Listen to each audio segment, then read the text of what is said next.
guys, how's it going? All right. So, Hey guys. who would win in a fight? Out of you two. What? Who'd win in a fight? For real? Yeah. I fought a bigger kid when I was in school because he was bullying my brother. So you're calling him scrawny. What? You're calling him scrawny. Yes, Poquito. but I'd win. When arm wrestle? Yeah. You're gonna win. Stop it. Be normal. So, who do you hope to have some more screen time with in season 2? Man, it's so hard. Like, I love them all. Probably Benedict Wong. Benedict and David Zayas and Diablo. For sure, we had a couple scenes together, but I want more. Yeah. So he survives. Well, he was pointing a gun at us. At the end He of the was season, pointing so. a gun at us at the end of the Maybe. show, so probably I believe he's very much alive. Could be a really weird season 2 break. The show deals with a lot of sensitive topics such as suicide, child abuse, parallelism. What preparations did you take when preparing for these topics and scenes? For me, it was really nerve-wracking to know that I had to portray that part of María, you know, being bipolar. So I did a lot of research about it, and then I had to take all of that and try to find it within myself, which is, you know, a very dark place to go to. Yeah. But it turned out to be pretty easy because nowadays I believe we all live with anxiety and fears and the sensation that you don't belong. So it was very cathartic for me. What about you? I mean, I think it makes it easier whenever you're part of a project that you really like. I mean, you just really had to say the words that were on the page. But I think whenever it comes to making art, it's always very subjective, and it can be, I don't know, it could be messy and weird, and you could start conversations, but I think that's the point of art, and so I'm happy to feel a little uncomfortable to get something across. So what was it like filming the Vegas episode?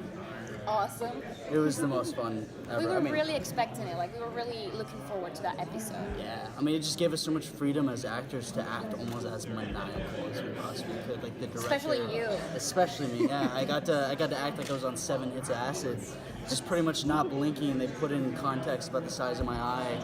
And they hurt. I remember you were It kind of hurt. uncomfortable. But it was a lot of fun because, like, when we were in scenes with extras, like I could just like walk past them.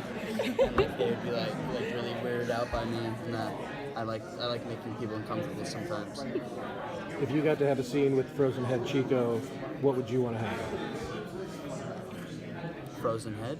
Yeah, Frozen Head Chico. No, that was the answer. No, I'm joking. I'm sorry. Probably like give it to María. No, she wants nothing to do with the head. Give him back to his dad. I don't know. Give it back to his What do you dad. do with the frozen head? Well, like Fuckface had some fun with it. right, Yeah, I Frozen had Head. deep conversations with him. Like, I would ask him, what the fuck are you so mean and bully and just awful?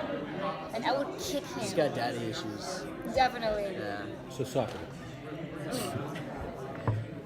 So how much training do you guys have to do for all of the fight scenes? Especially you with your fans and You having know, to do it in full makeup. But we don't have that much time with TV, but the time that we have, we use it. We would rehearse those fighting sequences in between takes.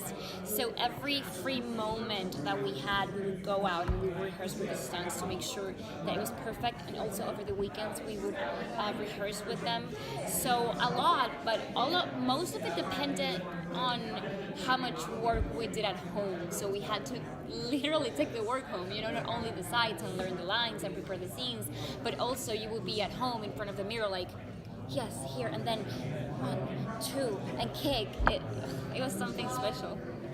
Yeah, I didn't really get that much free time. I was working every single day, so whenever it came to my fight scenes, I learned them on the day, but they weren't as complex as Lana and Maria's fight scenes. So, So in the show, you know, you think assassin, you think it's more like a physical enemy, but there's also intangible enemies. Mm-hmm. What would your character's enemy be, intangible or physical? For María, I think her biggest enemy is her head.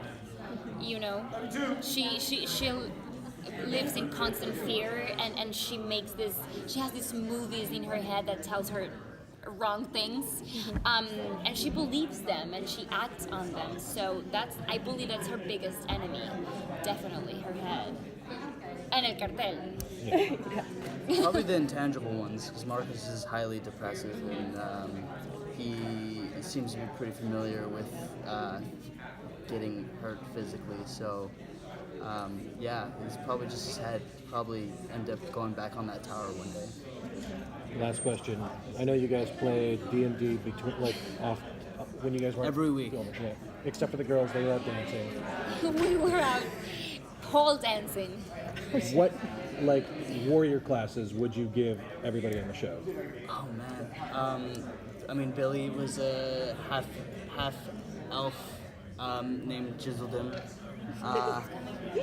I don't know. What would I give Marcus? I'm not super familiar with D&D. Okay. It was my first time playing. I personally played Sorcerer. I was Joaquin, the Phoenix Sorcerer. Oh man.